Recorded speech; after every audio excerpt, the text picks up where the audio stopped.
Olá malta, sou Ribeiro, estou aqui para mais um vídeo, mais um react. Vocês já sabem, desta vez não é um rap. Nos outros, sei lá, 15 ou 20 vídeos foram raps. Então hoje vou dar uma diversificada e vamos reagir ao jogo que se passa no inferno, literalmente. Do linkzinho, eu acho que não conheço este canal. Eu não sei, não tenho muita certeza. Ou conheço e não me lembro. Algum deles. Mas é, bora lá. Em 3, 2, 1. Ah, já sabem, o link está na descrição. Apoiem, linkzinho. Vou-me subscrever aqui. Já sabem. E agora sim, em 3, 2, 1. Bora lá.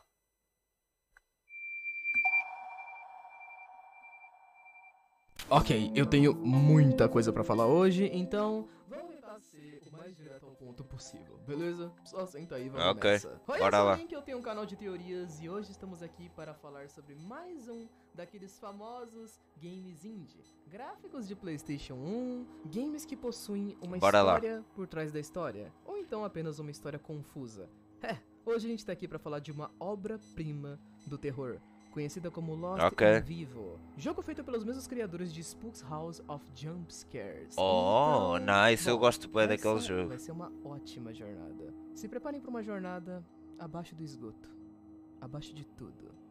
Senta Ok. aí e vem comigo.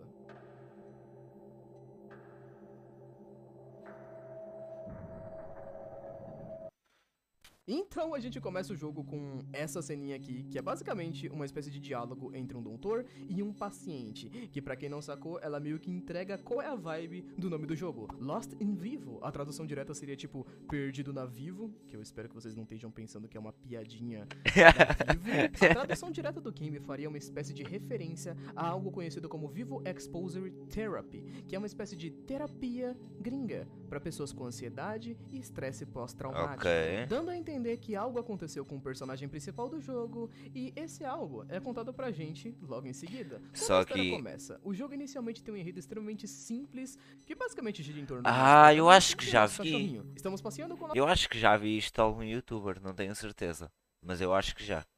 nosso cachorrinho até que de repente ele só é levado pela chuva e Pois cai dentro do é! esgoto. A Eu gente desce conheço embaixo este pra poder show. buscar ele, mas o esgoto não era só um esgoto simples, era gigantesco e muita coisa acontece aqui. Os primeiros 10, 15 minutos de gameplay se passam dentro de uma espécie de jogo de terror clichê, com um monte de bilhetinhos de um serial killer medíocre que a gente encontra, que nem tem olho o cara, a gente só tipo, dá uma mordida nele e ele Ah! morre assim. É bem ridículo. A questão é que o jogo realmente começa depois disso. Ele começa em um momento que quase ninguém presta atenção, em uma única frase. Quando a gente tá prestes a entrar de verdade no esgoto, a gente tem esse momento aqui, onde encontramos um cano de esgoto e uma frase. All hope abandone you enter here. Abandonem toda a esperança. Vós quem traz aqui. Aqueles mais fanáticos por literatura já devem conhecer, citada pela primeira vez em 1814 no poema que ficou extremamente conhecido e hoje em dia é vendido como um livro, A Divina Comédia. Essa frase é uma referência direta a Oh! algo que é conhecido pelas pessoas como Inferno de Dante, um escritor, esse que Sim, escreveu A sim, Divina sim, sim. Comédia, que tinha sua própria visão de como seria o inferno bíblico. E é sobre isso que é esse jogo. Sim, ele é sobre uma espécie de viagem ao inferno para salvar seu cachorro, uma viagem para superar seus medos e para que Ok. esse personagem possa trazer seu cachorro de volta das cinzas. Mas isso daqui é só a pontinha do iceberg. Literalmente dizendo, a frase abandonem toda a esperança, vós quem traz aqui, era pra ser meio que uma frase de entrada do inferno. É tipo, tem um tapetinho na porta do inferno, e aí essa é meio que a frase que ia ficar no tapetinho, assim, pra você entrar, tá ligado? Depois que nós passamos por esse cano,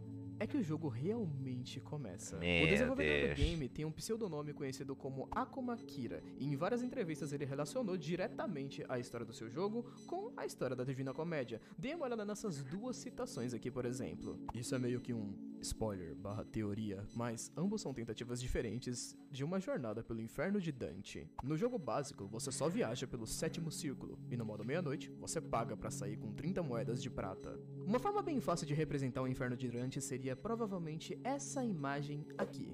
É como se ele funcionasse em níveis, cada um Sim, deles tem, contendo sua tem 7 níveis. Quanto mais para baixo. nos níveis de cima tem criaturas mais humanoides e medos comuns, e mais para baixo tem demónios e coisas assim. Suas próprias Eu acho que é pessoas e isso. seus próprios pecadores, com suas Sim. próprias descrições. O sétimo círculo, de fato, seria nivelado em 3 vales de sofrimento, para aqueles que praticaram a violência contra outros e contra si mesmos em vida. E agora vamos dar uma olhada no game em si, afinal de contas, logo depois disso as coisas começam a ficar um pouco estranhas. A gente continua no esgoto, mas aparentemente não estamos mais no mesmo esgoto, porque, né, tem esse negócio aqui What preso no esgoto. the Eu não acho que isso aqui é fuck? muito normal. O jogo é bem curto, tendo apenas 3 horas de duração, e ele pode ser resumido de fato em 6 áreas: o esgoto, a estação de trem, o Grand Bullen Avenue, que é uma outra estação de trem, a área do Teste Nezumi, as minas perdidas e as áreas finais. Cada uma dessas áreas pode Ok. ser facilmente descrita como um inferno pessoal de uma pessoa. Vamos passar, de certa forma, pelo inferno pessoal de várias pessoas e aprender um pouco sobre suas histórias. E é por isso que Malta, como este jogo é bem pequenino, vocês querem que eu jogue em live e depois posto no YouTube ou sei lá? Digam aí nos comentários e para quem estiver aqui na live. esse jogo parece tão desconexo assim. Afinal de contas, você tá em um esgoto e de repente, pô, a gente tá em uma estação de trem. O esgoto é a menor das áreas, e de certa forma, ele é a área que representa o nosso personagem em si, porque os nossos medos são justamente entrar no esgoto, no meio do inferno, pra poder tentar pegar nosso cachorro de volta, enquanto todas as outras 5 áreas do game são referentes a outros personagens. As formas que nós What podemos the usar para fuck? aprender a história de cada um desses personagens são 2 delas: as anotações que nós vamos encontrar em todos esses locais e também as fitas perdidas, que muitas pessoas deixam passar. Existem 6 fitas no total dentro do jogo e existem inúmeras anotações, cada uma para suas devidas áreas. Vou dar um exemplo para Ok, vocês. Dentre essas entendi. 6 áreas, vamos para a estação de trem. É literalmente idêntico a uma estação de trem, porém dentro de um esgoto. Somos perseguidos por um inimigo maior lá. Tem um monte de inimigos incríveis e bem trabalhados dentro do jogo, mas em cada uma dessas áreas nós temos um inimigo maior. Na estação de trem, nós temos esse personagem aqui, conhecido como Ghost Girl. Ela tem toda uma história escondida dentro do jogo e a gente quase não consegue perceber isso de fato. Lá no início do game, quando a gente tá passeando com o nosso cachorro, tem um pôster de desaparecido de uma garota chamada Jane Spriavets.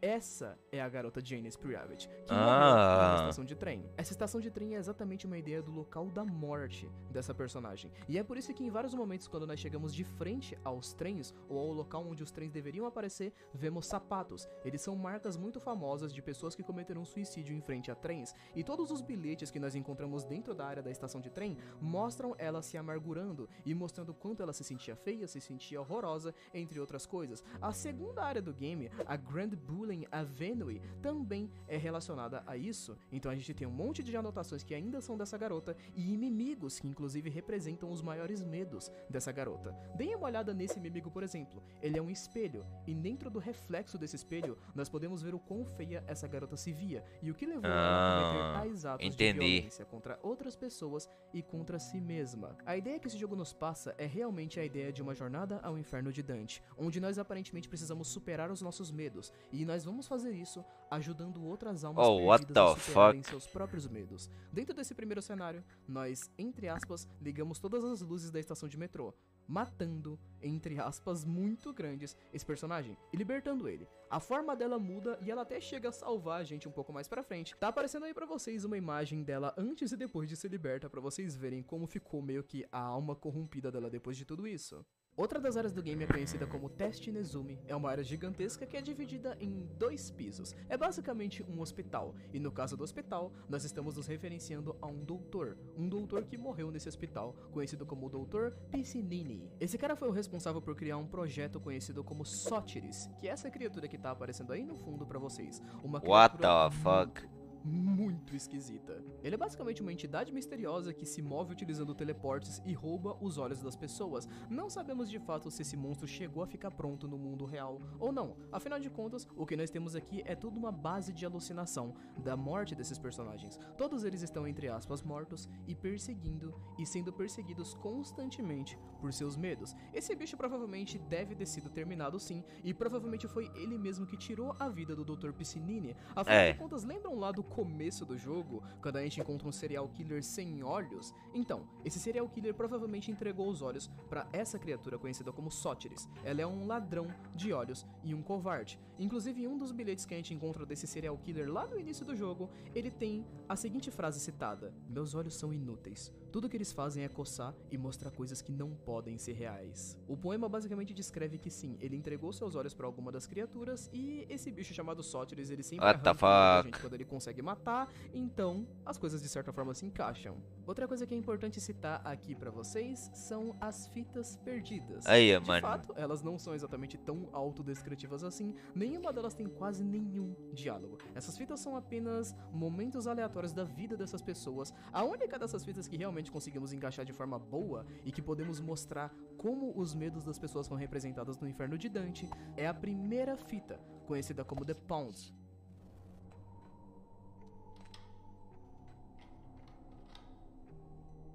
Eu tô todo arrepiado. Essa fita é relacionada ao nosso personagem. Ela mostra um homem seguindo um local muito bizarro, cheio de gaiolas e cachorros bizarros pegando fogo, e esse cara tá procurando pelo cachorro dele no meio de todas essas gaiolas. Ele consegue pegar seu cachorro, mas depois ele o perde e acaba caindo em um inferno ainda maior, lotado de criaturas bizarras. A primeira fita é uma representação direta dos medos do nosso personagem, enquanto que as outras 5 são referências do medo de todos os outros personagens e monstros que aparecem dentro do jogo. Ok, entendi. As últimas 2 áreas do game são conectadas, as minas e a última área. São 2 espécies de cavernas gigantescas, a única diferença da última área é que ela é bem mais escura e com tonalidades estranhas de vermelho. A questão é que o que realmente nos importa dentro dessas últimas 2 áreas é que elas são diretamente conectadas, sim, a criaturas diferentes, mas elas são diretamente conectadas aos medos do Então, todas as criaturas daqui são humanas ou criadas pelos humanos? É isso? nosso personagem. E é aqui que ele começa a enfrentar de fato seus próprios medos. Nessas últimas 2 áreas nós vamos enfrentar 2 grandes criaturas muito esquisitas. Uma delas conhecida como Mimic e a outra conhecida como Para quem é fã de Dark Souls já sabe. Siren. Mimic é uma criatura que faz a direta referência do nosso cachorro. Ele literalmente é uma criatura que se disfarça como o nosso cão pra poder tentar matar a gente e fazer a bait. Enquanto que Siren é de fato o último chefe do jogo. A gente tem que matar esse bicho 3 vezes pra conseguir matar ele de verdade. E ele é a criatura do game que mais faz referência a algo. Mais especificamente, ele faz referência a um fetinho que ainda não tem as suas pernas formadas, não tem o seu nariz formado de certa forma, e muito disso pode ser discutido a respeito do jogo. Uma das maiores teorias do game, inclusive uma das minhas teorias sobre o game, é que nosso personagem, nosso protagonista, é uma garota. Uma das maiores referências nisso é que em praticamente todos os momentos do game, um dos medos que somos forçados a superar em diversos momentos é um fetinho de um bebê que fica aparecendo em uma pia. Em vários momentos, quase sempre, inclusive nas salas de save do game, nós sempre encontramos uma espécie de bebê, dando a entender que essa personagem deveria ter tido um filho, mas recorreu à experiência de abortá-lo e foi atormentada por isso por um longo período de tempo. A criatura Siren não é uma referência real ao bebê, mas sim uma referência real a ela e como a própria personagem do game se enxerga em si.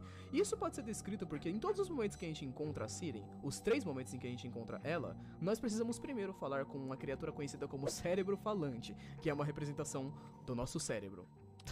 What Falante. the E o próprio fuck? cérebro dá uma descrição de como nós nos enxergamos mal entre diversas outras coisas depois que nós matamos a Siren pela última vez, que é esse momento aqui. Olha lá, olha como ela tá sangrando. Matei. Nossa, mano. É só fazer isso mesmo, é só você ficar batendo Eita, puxa.